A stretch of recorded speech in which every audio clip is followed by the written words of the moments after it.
Never on fire. ಚಿತ್ರದುರ್ಗದ ರೇಣುಕಾಸ್ವಾಮಿ ಕೊಲೆ ಪ್ರಕರಣದಲ್ಲಿ ಬಗೆದಷ್ಟು ಬಯಲಾಗ್ತಾ ಇದ್ದಾವೆ. ಅನೇಕ ಆಯಾಮಗಳು ತೆರೆದುಕೊಳ್ತಾ ಇದ್ದಾವೆ. ಇದು ಮತ್ತೊಂದು ಆಯಾಮ. ಟ್ವಿಸ್ಟ್ ಸಿಕ್ಕಿದೆ ಕೊಲೆ ಕೇಸ್ನಲ್ಲಿ. PSI ವಿನಯ್ ಪಾತ್ರ ವಿದ್ಯಾ ಎಂಬ ಅನುಮಾನ ಈ ಟ್ವಿಸ್ಟ್ ಇಲ್ಲಿ ಕಾಣಸಿಗ್ತಾ ಇದೆ. PSI ವಿನಯ್ ಪಾತ್ರ ಏನು, ಹೇಗೆ PSI ಇದರಲ್ಲಿ ಗೈಡ್ ಮಾಡ್ತಾ ಇದ್ದ ಅನ್ನೋದು ಕೂಡ ಗೊತ್ತಾಗ್ತಾ ಇದೆ.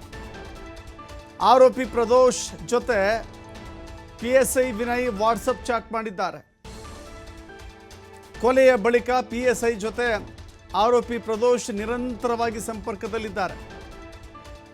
ಕೊಲೆಯ ಬಳಿಕ ಇಬ್ಬರು ನಡೆಸಿದ್ದಾರೆ ಎನ್ನಲಾದಂಥ ಮಾತುಕತೆ, ಆ ಚಾಟಿಂಗ್ ಈಗ ವೈರಲ್ ಆಗ್ತಾ ಇದೆ. ಪ್ರದೋಷ್ ಮತ್ತು PSI ವಿನಯ್ ಅವರ ಸಂಭಾಷಣೆ ಏನಿದೆ ಅದು ಈಗ ಬಯಲಾಗಿದೆ. ಏನೆಲ್ಲ ರೀತಿಯ ಮೆಸೇಜ್ಗಳನ್ನು ಕಳಿಸಿದ್ರು, ಅವರಿಬ್ಬರ ಮಧ್ಯೆ ನಡೆದಿರುವಂಥ ಕನ್ವರ್ಜೇಷನ್ ಹೇಗಿತ್ತು, ಕೊಲೆಯ ಪೂರ್ವದಲ್ಲಿ ಅಥವಾ ಕೊಲೆಯ ನಂತರದಲ್ಲಿ ಕೃತ್ಯ ಎಸಗಿದವರ ಜೊತೆ ಪೊಲೀಸ್ ಅಧಿಕಾರಿಗಳು ಮಾತನಾಡಿದರೆ ಅವರಿಗೆ ಕೆಲವಷ್ಟು ಐಡಿಯಾಗಳನ್ನು ಕೊಟ್ಟು ಕಾನೂನಿನ ಕುಣಿಕೆಯಿಂದ ಪಾರಾಗಲಿಕ್ಕೆ ಐಡಿಯಾಗಳನ್ನು ನೀಡಿದ್ರೆ ಯಾವ ಶಿಕ್ಷೆ ಆಗಬೇಕು ಅನ್ನೋದು ಈಗ ಚರ್ಚೆ ಆಗ್ತಾ ಇದೆ. ನೋಡಿ, ಅಲ್ಲಿ ಮೆಸೇಜ್ಗಳನ್ನು ಕೂಡ ನೋಡ್ತಾ ಇದ್ದೀವಿ ನಾವು. PSI ವಿನಯ್ ಪ್ರದೋಷ್ ಇಬ್ಬರ ಮಧ್ಯೆ ನಡೆದಿರುವಂಥ ಕನ್ವರ್ಜೇಷನ್ನು ತೋರಿಸ್ತಾ ಇದ್ದೀವಿ ನಿಮಗೆ. ಅಟ್ಯಾಚ್ಮೆಂಟ್ ಸೆಂಟ್ ಅಂತ ಇದೆ, ಮೆಸೇಜ್ ಡೆಲಿಟೆಡ್ ಅಂತಿದೆ, ಮತ್ತು PSI ಅವರ ನಂಬರ್ ಕೂಡ ಕಾಣಿಸುತ್ತೆ ಅಲ್ಲಿ. ಸರ್, ನೀವು ಪ್ರತಿಕ್ರಿಯೆ ಕೊಡದಿದ್ದರೆ ಸಿಸ್ಟರ್ಗೆ ಕಾಲ್ ಮಾಡ್ತೀನಿ ಅಂತ ಹೇಳಿದ್ದಾನೆ ಪ್ರದೋಷ್. PSI ವಿನಯ್ ಓಕೆ ಅಂತ ಹೇಳಿದ್ದಾರೆ. ಆಮೇಲೆ ಪ್ರದೋಷ್ ಟ್ರೂ ಕಾಲರ್ನಲ್ಲಿ ಡ್ಯಾಶ್ ಡ್ಯಾಶ್ ಡ್ಯಾಶ್ ಅಂತ ತೋರಿಸ್ತಾ ಇದೆ ಅಂತ ಮೆಸೇಜ್ ಹಾಕಿದ್ದಾರೆ. PSI ವಿನಯ್ ಯಾ ರೈಟ್ ಅಂತ ಹಾಕಿದ್ದಾರೆ. ಪ್ರದೋಷ್ ಅದರಲ್ಲಿ ಓಕೆ ಅಂತ ಹಾಕಿದ್ದಾರೆ. PSI ವಿನಯ್ ಮೆಸೇಜ್ ಹಾಕಿ ಏನೋ ಡೆಲಿಟ್ ಮಾಡಿದ್ದಾರೆ.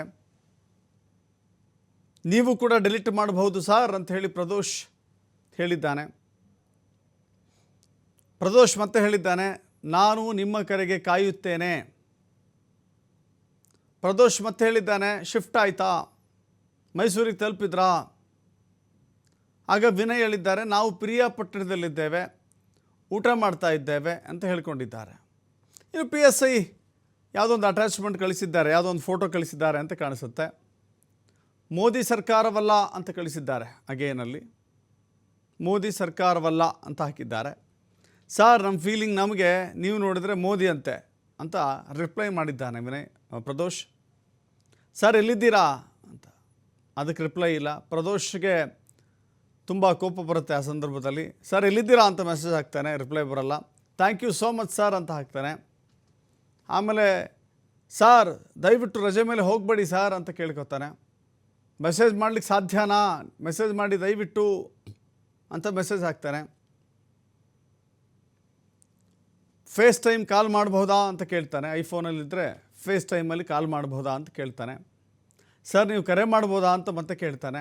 ಸೊ PSIಗೆ ಆ ಮಾಹಿತಿಯನ್ನು ಪಡೆದುಕೊಳ್ಳಲಿಕ್ಕೆ ಅಥವಾ ಆ ಮಾಹಿತಿಯನ್ನು ಹೇಳಿ ಏನೇನಾಗಿದೆ ಅನ್ನೋದನ್ನು ವಿವರಿಸಿ ಮುಂದೆ ಆಗಬಹುದಾದಂಥ ಕಾನೂನು ಸಂಕಷ್ಟವನ್ನು ಹೇಗೆ ತಡೆಗಟ್ಟಬಹುದು, ನೀವೇನು ಸಲಹೆ ಕೊಡ್ತೀರಿ ಅಂಥೇಳಿ ಕೇಳಲಿಕ್ಕೆ ಪ್ರದೋಷ್ ವಾಟ್ಸಪ್ ಚಾಟ್ ಮೂಲಕ ನಿರಂತರವಾದಂಥ ಪ್ರಯತ್ನವನ್ನು ಮಾಡಿದ್ದಾನೆ.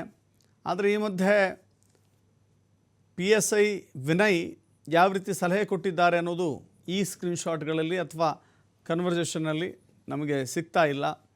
ಆದರೆ ರಿಟ್ರೀವ್ ಮಾಡಿದಾಗ, ಅನಾಲಿಸಿಸ್ ಮಾಡಿದಾಗ ಏನೆಲ್ಲ ಅಂಶಗಳು ಸಿಗಬಹುದು ಅನ್ನೋದನ್ನು ಇನ್ನೂ ಕೂಡ ಪೊಲೀಸರು ನೋಡ್ತಾ ಇದ್ದಾರೆ.